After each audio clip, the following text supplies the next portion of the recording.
Yan, ang ating kalderitang paa.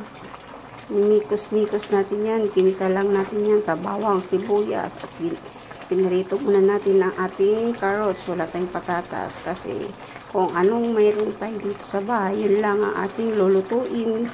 Kaya wag nang maghanap. Magiging diskarte tayong mga mami.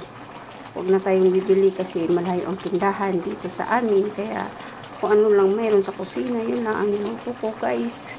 Kaya ako may paa ng manok dahil naghatid ako sa aking estudyante kanina. Kaya mayroon akong nilutong paa ng manok.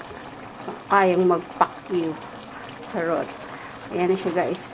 So, kunting laga-laga lang para mas malambot lalo at masarap. Diba? Hindi sayang. Tinikman na natin ito kay Sanina. So, sakto na yung lasa. Yan ang ating adobong kalderitang paa ng manok.